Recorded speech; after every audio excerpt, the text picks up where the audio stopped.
Hey everybody, I'm Scott Byrne and welcome to the first episode of The Bezel and the Big Picture. It's a show that's all about watches that I love and the movies that they make me think about. And I started the show because I feel like there's a lot of people who have similar passions and might enjoy going on this adventure with me. And I only recently got very into watches where I bought my first watch for the first time in my life. And I so enjoyed the experience and looking at different ones and reading reviews and watching some great video reviews. And I decided, you know what, this is a world that I absolutely adore. And hopefully there's some of you that are just beginning to take that plunge and we can do it together. The first watch that I want to talk about is the Marloe Motorsport 105. And Marloe is a brand out of the UK. It's a micro brand, and what that really means is it's a much smaller brand. They tend to do limited editions in the watches that they make. They also have really wonderful customer service and a true passion in what they do, and it's really been a delight talking to them. So let's do the great unboxing of the Marloe Motorsport 105.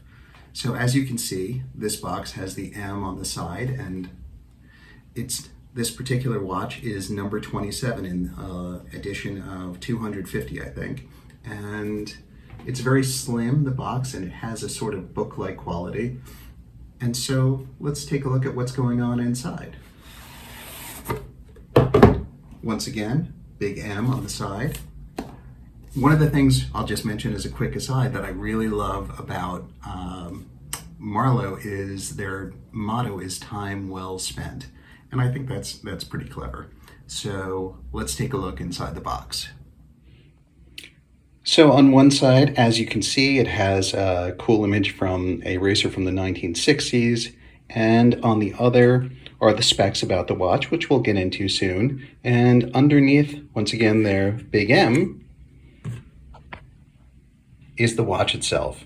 So now I'm going to do the really bold thing and put the straps on, which is pretty exciting because I've never actually done this before. So let's see how it goes. Okay, so I've gotten the straps on, which again, super exciting. My first time doing this, and it was a really cool feeling. It's absolutely gorgeous. Let's take a look. As you can see, it is a beautiful looking watch. It is nicely thin, and I just love the color on this strap, like a burgundy and white. So let's talk a little bit about this. So the Marloe Motorsport 105 is actually based on the Alfa Romeo 105 Coupe, and just as a quick side note, I find the term coupe sort of hilarious, but not quite as hilarious as the term taking the piss, which I think may be one of the best expressions of all time. It's pure gold. One of the other things I wanted to mention was that Marloe also came out with a yellow and green motorsport model. It's a tribute to a Scottish racer from the 1960s, and it's really beautiful. It's completely similar in style, just the colors that are different, but they really jump out and pop it, and it's pretty cool, and it certainly went back and forth trying to decide which one I liked better. So back to the watch. It's connected to the world of racing, and I love the way, as you can see on the dial, that it has that red series of lines going up, and it's meant to look like the tachometer on the car, and I think they've done a terrific job creating that.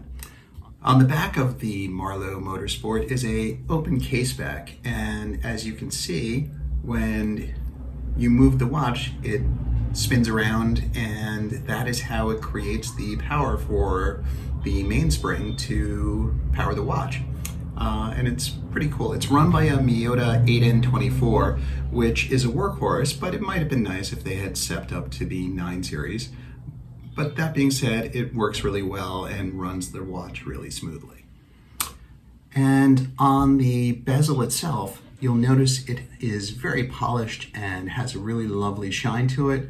But on the sides of the bezel and on the case, it's both polished and has some knurling, which is kind of like ridges that are carved into the side. So I think it's a really interesting balance between the two.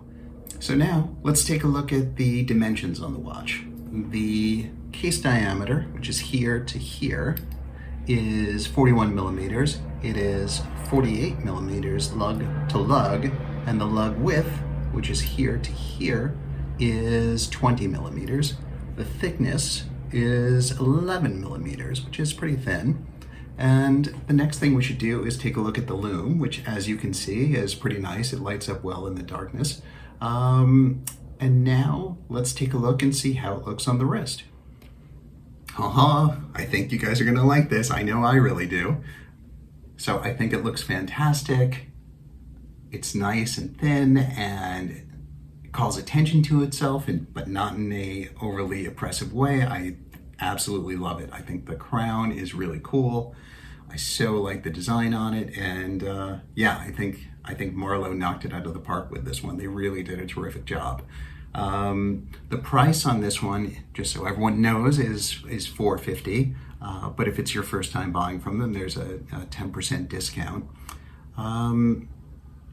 Now, jumping into what does this make me think of when I look at it, and the movie that immediately came to my mind was Ronin. It's a movie that I so love, and it came to my mind, I think, just because of that racing sort of vibe.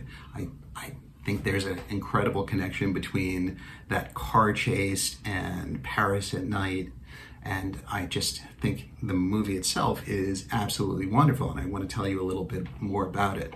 It's an action thriller that stars Robert De Niro, Natasha Micklehone, and Jean Reno. And it's a really interesting thriller in that the title itself, Ronin, is about samurai who are masterless and become sort of wandering people, maybe villains in some cases, or heroes depending on how you look at them. And what I love about this movie is it's a story with twisting alliances, and every move and every scene feels like a chess match where people keep gaining the upper hand on each other. And it takes all of these really wonderful twists and turns, and you don't know completely who to trust, but the performances are phenomenal. It's a true adrenaline rush, and once again, that car chase is the best I've ever seen in any movie. And I love the way they capture Paris and the way they capture Nice. It's just a truly, truly wonderful experience. If you haven't seen it, I urge you to see it. If you haven't seen it for a while, go back and look at it again. There's a lot to rediscover in it. And in the movie, Robert De Niro is wearing a Jardin bezel meter 960. It's a absolutely gorgeous watch that calculates angles with precision in a movie that's all about precision. I love the look of it. I'd love to hear what you think of it. But what I really like is this sort of attention to detail about every aspect of the character. Lastly, I just want to mention a few YouTube shows that I've watched and really enjoyed, and they helped start me on this journey. They are Watch the Time and Teddy Baldassar and The Microbrand Expert. They're really all very enjoyable to watch. They have amazing content. I hope you will check them out as well. If you have any questions or there's anything you'd like me to review, just let me know. I'd love to hear your comments, and if you're enjoying the show, I hope you subscribe, and I'm really looking forward to going on this journey together. So remember, enjoy your time and make every day cinematic. Take care.